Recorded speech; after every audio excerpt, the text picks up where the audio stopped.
بسم اللہ الرحمن الرحیم۔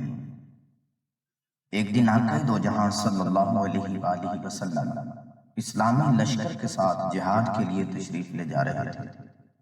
راستے میں ایک جگہ پڑاؤ کیا اور حکم دیا کہ یہیں پر جو کچھ کھانا ہے کھا لو۔ جب کھانا کھانے لگے تو صحابہ کرام رضی اللہ عنہم نے عرض کی، یا رسول اللہ صلی اللہ علیہ وسلم، روٹی کے ساتھ سالن نہیں ہے۔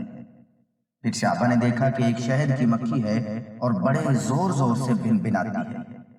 عرض کیا، یا رسول اللہ صلی اللہ علیہ وسلم، یہ مکھی کیوں بن بنا رہی ہے؟ فرمایا، یہ مکھی کہہ رہی ہے کہ مکھیاں بے قرار ہیں اس وجہ سے کہ صحابہ کرام کے پاس سالن نہیں ہے، حالانکہ یہاں قریب ہی غار میں ہم نے شہد کا چھتا لگایا ہوا ہے۔ وہ کون لائے کیونکہ ہم تو اسے لا نہیں سکتے۔ پھر فرمایا، پیارے علی، اس مکھی کے پیچھے پیچھے جاؤ اور شہد لے آؤ۔ چنانچہ حضرت حیدر کرار رضی اللہ تعالیٰ عنہ ایک چوبی پیالہ پکڑ کر اس کے پیچھے ہو لیے۔ وہ مکھی آگے آگے اس غار میں پہنچ گئی اور آپ نے وہاں جا کر شہد صاف مصفہ نچوڑ لیا اور دربار رسالت صلی اللہ علیہ وسلم میں حاضر ہو گئے۔ سرکار دو عالم صلی اللہ علیہ وسلم نے وہ شہد تقسیم فرما دیا۔ جب صحابہ کرام کھانا کھانے لگے تو مکھی پھر آ گئی اور بن بنانا شروع کر دیا۔ صحابہ کرام رضی اللہ عنہ نے عرض کی، یا رسول اللہ صلی اللہ علیہ وسلم، مکھی پھر اسی طرح شور کر رہی ہے۔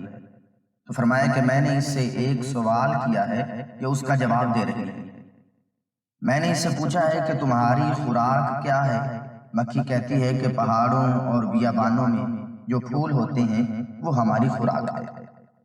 میں نے پوچھا، پھول تو کڑوے بھی ہوتے ہیں، پھیکے بھی، بدمزہ بھی ہوتے ہیں، تو تیرے منہ میں جا کر نہایت شیریں اور صاف شہد کیسے بن جاتا ہے؟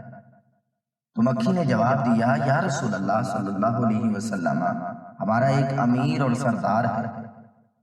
جب ہم پھولوں کا رس چوستی ہیں تو ہمارا امیر آپ صلی اللہ علیہ وسلم کی ذات مقدسہ پر درود پاک پڑھنا شروع کر دیتا ہے، اور ہم بھی اس کے ساتھ مل کر درود پاک پڑھتی ہیں، تو وہ بد مزہ اور کڑوے پھولوں کا رس درود پاک کی برکت سے میٹھا ہو جاتا ہے، اور اسی کی برکت اور رحمت کی وجہ سے وہ شہد شفا بن جاتا ہے۔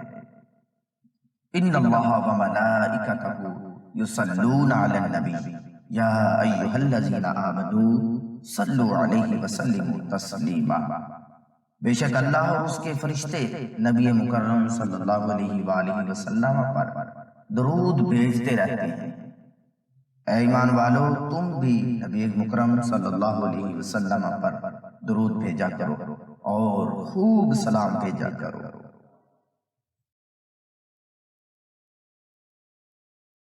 اس ویڈیو کو لائک کریں، شیئر کریں اور ہمارے چینل کو سبسکرائب کرنا نہ بھولیں تاکہ ہماری آنے والی ہر نئی ویڈیو کا نوٹیفیکیشن آپ تک پہنچ سکے۔ شکریہ۔